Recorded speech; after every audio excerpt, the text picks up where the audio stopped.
Edisi 7, 26 Januari bersama saya Fazilah Harun. Antara paparan utama, Makis rampas 61 tan ayam sejuk beku dipercayai cuba diseludup dari Thailand. Juga 3 lagi sekolah di Terengganu diarah tutup. Dan tunjuk perasaan di Belanda semakin parah.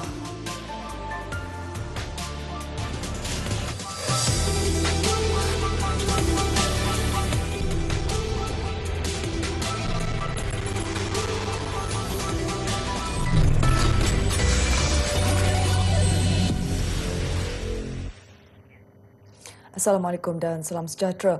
Jabatan Perkhidmatan Kuarantin dan Pemeriksaan Malaysia Makis merampas lebih 61 tan ayam sejuk beku dianggarkan bernilai RM495,608 yang cuba diseludup dari Thailand ke negara ini kemarin. Dalam kejadian jam 4 petang itu, sebuah lori ditahan membawa ayam yang sudah dipotong dalam pemeriksaan di Kompleks Immigration, Kastam Kuarantin dan Keselamatan Bukit Kayu Hitam. Pengarah Makis Kedah, Lily Rosalind Paul berkata, pemeriksaan mendapati keratan ayam itu cuba dibawa masuk tanpa mematuhi syarat import dan dipercayai dibawa dari pusat penyembelihan yang tidak diiktiraf serta meragukan. Kegagalan mengemukakan maklumat berkenaan adalah kesalahan mengikut Seksyen 15-1 Akta Perkhidmatan Kuarantin dan Pemeriksaan Malaysia 2011 Akta 728. Jika sabit kesalahan, boleh didenda tidak melebihi RM100,000 atau dipenjara tidak melebihi 6 tahun atau kedua-duanya sekali.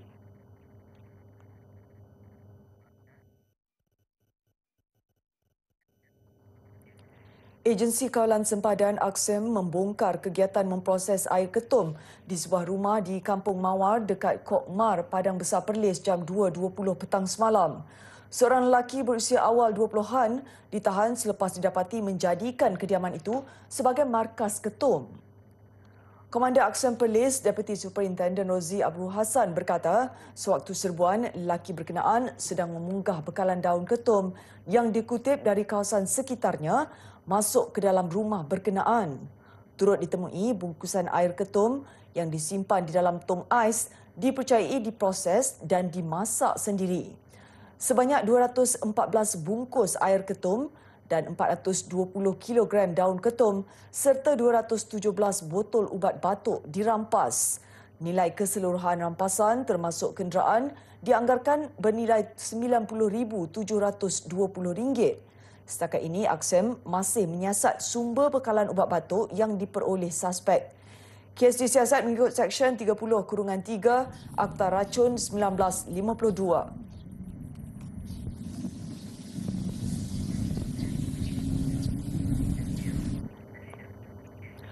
Sektor perniagaan tidak boleh bertahan jika penutupan penuh ekonomi ketika PKP dilaksanakan semula seperti yang berlaku pada Mac tahun lepas. Presiden Persekutuan Pengilang-Pengilang Malaysia FMM, Tan Sri So Tian Lai menegaskan adalah penting bagi pemain industri membendung jangkitan COVID-19 dalam kalangan pekerja kilang mereka. Pemain industri harus memainkan tanggungjawab dan memberi kerjasama penuh dengan melaksanakan langkah-langkah tambahan membendung yang proaktif untuk memperketat prosedur operasi standard SOP. FFM juga mengingatkan ahlinya supaya memenuhi setiap arahan yang dikeluarkan kerajaan termasuk penjarakan fizikal di tempat kerja, asrama pekerja dan kenderaan pekerja. Setakat ini, daripada 318 kluster aktif COVID-19 di Malaysia, 30% atau 99 kluster adalah daripada sektor pembuatan.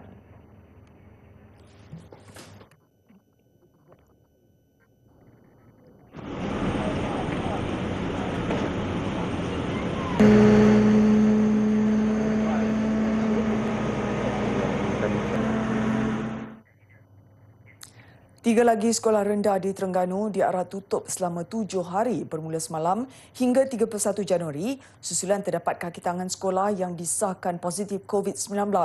Sekolah berkenaan ialah Sekolah Kebangsaan Paya Bunga dan Sekolah Kebangsaan Pusat Cabang 32 di daerah Kuala Terengganu dan Sekolah Kebangsaan Bukit Apit di Hulu Terengganu.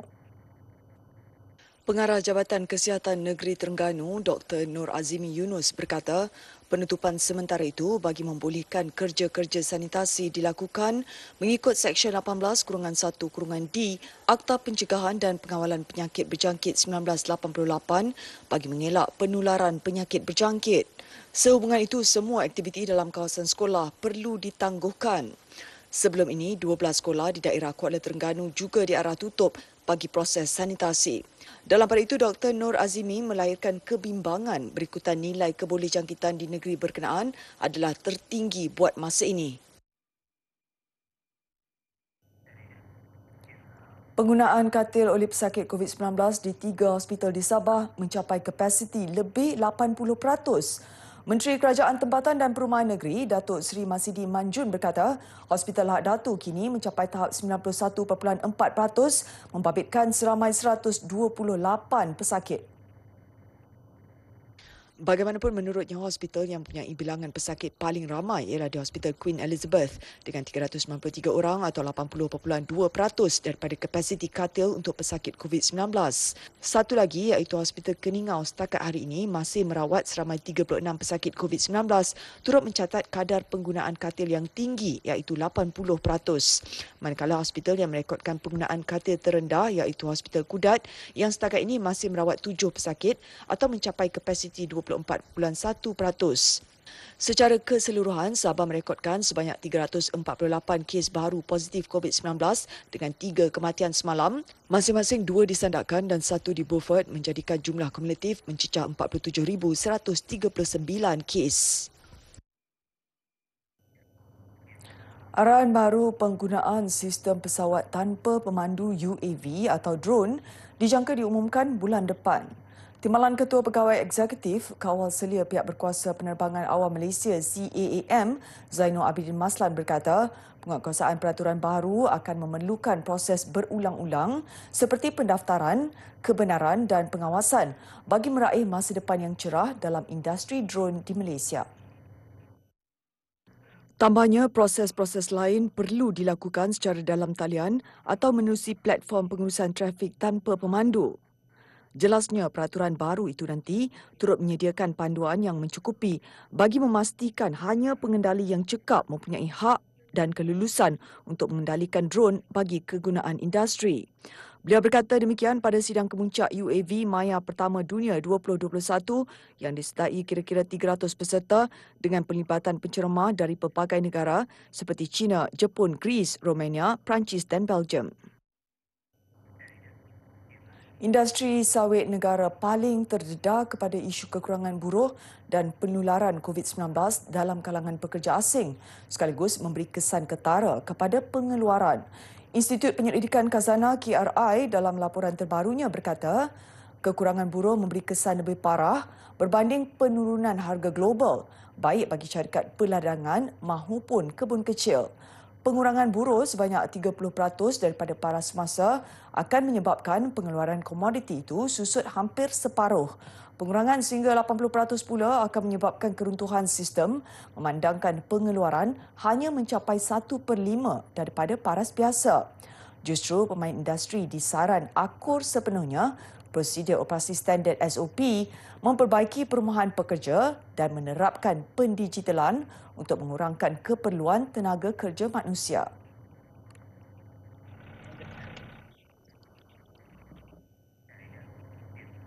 Universiti Utara Malaysia UUM komited dalam memastikan program Food Bank di kampusnya diteruskan dalam tempoh Perintah Kawalan Pergerakan PKP. Timbalan Naib Chancellor Hal Ehwal Pelajar dan Alumni, Profesor Madya Dr. Hendrik Lamsali memaklumkan pengedaran makanan dilakukan kepada lebih 5,000 pelajar sejak program itu dimulakan pada September 2019. Cuma sekarang ni apa yang kita ada di sini, stok yang kita ada di sini untuk food bank ini sudah pun hampir habis. Jadi kita cuba untuk mendapatkan bantuan pihak-pihak luar yang ingin membantu untuk memastikan kelangsungan program food bank kami ini. Ya, kami juga mengadakan kerjasama dengan pihak-pihak luar seperti Yayasan Food Bank Malaysia, NGO dan juga pihak-pihak lain. UUM katanya berusaha memastikan kebajikan pelajar yang menetap di kampus terus terjaga. Pengagihan makanan diuruskan Majlis Perwakilan Pelajar kepada inapan siswa di kampus berkenaan selain membantu pelajar yang memerlukan di luar kampus.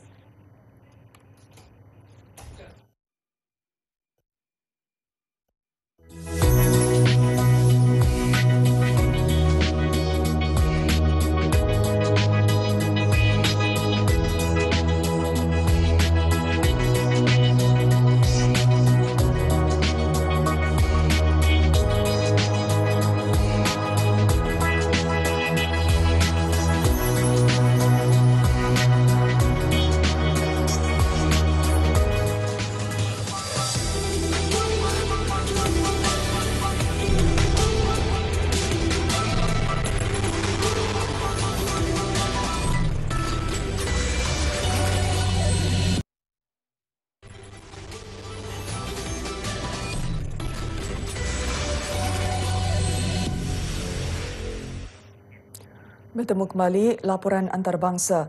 Lebih 250 individu ditahan dalam tunjuk perasaan masuk hari kedua di beberapa bandar di Belanda. Eindhoven dilaporkan menjadi lokasi terburuk tunjuk perasaan terhadap larangan keluar rumah baharu yang dilaksanakan kerajaan Belanda bagi mengekang penularan pandemik COVID-19. Larangan baru keluar rumah dikenakan antara jam 9 malam hingga 4.30 pagi. Ratusan penunjuk perasaan keluar rumah bagi membantah larangan itu. Ada yang bertindak ganas mempaling bunga api dan batu ke arah polis. Tidak cukup dengan itu, harta benda awam turut dirosakkan. Ada pula yang mengambil kesempatan mencuri barangan di beberapa pasar raya. Polis bertindak balas dengan melepaskan gas pemedih mata dan semburan air bagi mengendurkan keadaan. Ketegangan turut memaksa dikri kecemasan dikeluarkan di beberapa bandar namun ia tidak diindahkan. Media NBC News melaporkan 190 individu ditahan polis di Amsterdam manakala 62 lagi ditahan di Eindhoven. Polis pada masa yang sama turut melakukan operasi memburu lebih banyak suspek yang terlibat dalam keganasan. Perdana Menteri Mark Rutte dalam kenyataannya mengutuk keganasan yang berlaku dan menganggapnya sebagai jenayah keganasan. In de eerste plaats dat het ontoelaatbaar is en dat elk normaal mens daar alleen met afschuw kennis van kan nemen. Je vraagt je werkelijk af wat bezielt deze mensen. Het heeft niets te maken met protesteren. Het is crimineel geweld en dat zullen we ook als zodanig behandelen. Belanda adalah antara 10 negara terburuk dilanda pandemik COVID-19 di Eropah dengan lebih 944,000 kes COVID-19 dan lebih 13,600 kematian. Pertubuhan Kesihatan Sedunia WHO menegaskan kegagalan untuk mengagihkan dos vaksin COVID-19 secara adil boleh mengakibatkan kerugian trilion dolar terhadap ekonomi global. Malah perbezaan vaksin COVID-19 antara negara kaya dan miskin juga dilihat semakin buruk dari hari ke hari. Ketua Pengarah WHO Tedros Adhanom Ghebreyesus berkata, negara-negara kaya mengeluarkan vaksin manakala negara-negara kurang maju di dunia perlu melihat dan menunggu. Beliau memetik kajian yang dikendalikan oleh Yayasan Penyelidikan Dewan Perniagaan Antarabangsa yang mewakili lebih 45 juta syarikat di lebih dari 100 negara. Laporan itu menyatakan bahawa kesan ke atas kewangan akibat pandemik di negara-negara kaya tidak dapat diperbaiki kecuali impak krisis di negara-negara membangun juga ditangani ekoran hubungan antara ekonomi di seluruh dunia. Beliau pada masa yang sama turut menyatakan pertubuhan itu memerlukan 26 bilion dolar atau lebih 105 bilion ringgit untuk programnya yang bertujuan mempercepat pembangunan, pemerolehan dan penghantaran vaksin. Ia juga perlu bagi rawatan dan ujian untuk mengatasi pandemik COVID-19.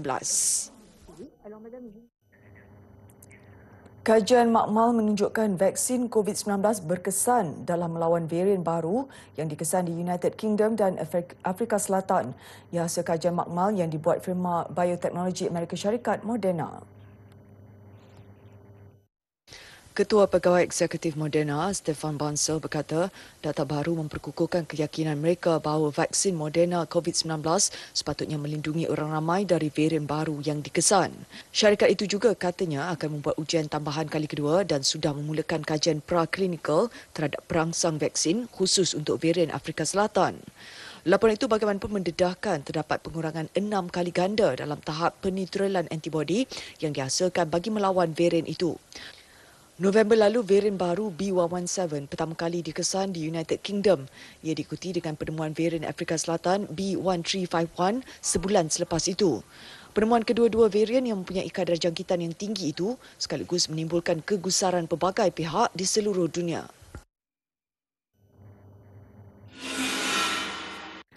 Kesatuan Eropah EU memperingatkan syarikat farmasi AstraZeneca bahawa kelewatan penghantaran vaksin COVID-19 tanpa sebarang penjelasan yang wajar tidak dapat diterima.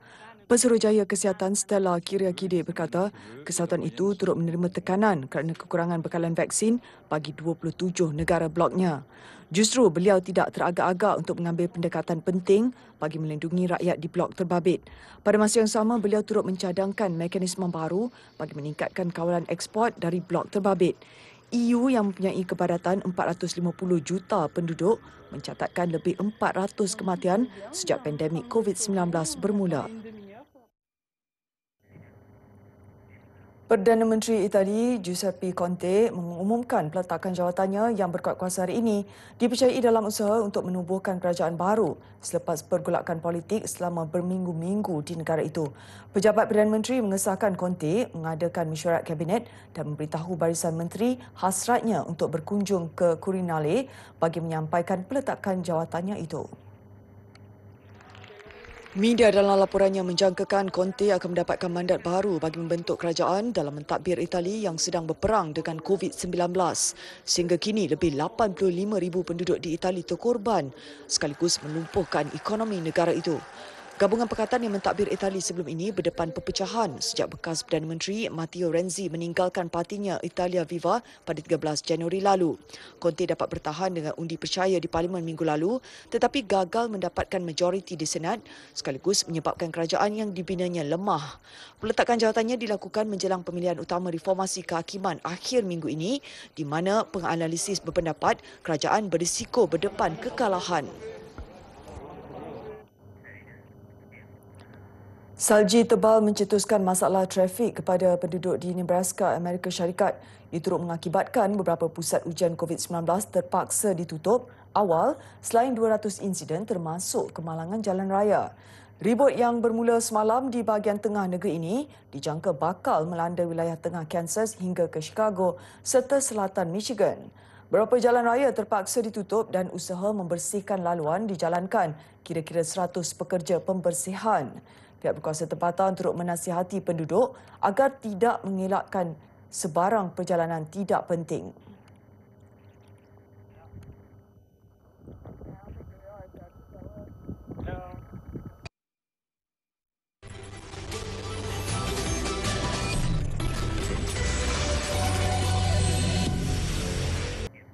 Selepas beberapa kali ditangguhkan, kejuaraan bola sepak AFC bawah 19 di Uzbekistan akhirnya dibatalkan susulan pandemik COVID-19 yang melanda seluruh dunia ketika ini. Perkara itu disahkan oleh Setiausaha Agung Konfederasi Bola Sepak Asia AFC, Datuk Windsor Paul John, selepas keputusan itu dibuat pada mesyuarat Exco Badan Induk itu semalam. Menurut Datuk Windsor, faktor utama pembatalan tersebut kerana ketidakstabilan keadaan semasa pandemik COVID-19. Ia juga termasuk faktor lain antaranya penerbangan dan tiada jaminan kemasukan di pintu sempadan sesetengah negara. Begitupun AFC memutuskan Uzbekistan akan menjadi tuan rumah edisi akan datang. Begitu juga kejohanan B16 di Bahrain. Keputusan ini pasti mengecewakan pemain skuad bawah 19 negara selepas pembatalan Piala Dunia bawah 20 tahun ini di Indonesia. Persatuan Sepak Takraw Malaysia PSM kekal dengan pendirian untuk menangguhkan kejohanan Piala Juara-Juara Liga Sepak Takraw STL sepanjang tempoh pelaksanaan Perintah Kawalan Pergerakan PKP. Keputusan itu diambil kerana mengutamakan keselamatan semua pihak kerana situasi pandemik COVID-19 ketika ini. Menurut Presiden PSM Datuk Seri Ahmad Ismail, PSM tidak bercadang meneruskan kejohanan itu walaupun PKP yang dilaksanakan di seluruh negara kecuali Sarawak dijadualkan tamat pada 4 Februari ini. Beliau memohon maaf kepada pasukan kerana keselamatan semua pihak yang terlibat dalam kejohanan ini menjadi keutamaan PSM dan bimbang jika wujud kluster baru dari kejohanan itu.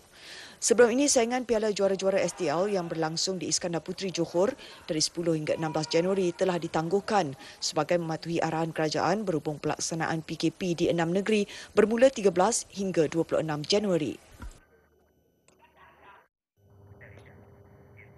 Amalkan gaya hidup sihat dan sama-sama kita patuhi larangan pencegahan COVID-19. Sebelum berpisah, kami tinggalkan anda dengan pemandangan indah tebing laut White Cliffs of Dover di England. Saya Fazlah Nyarun. Assalamualaikum dan salam ceria.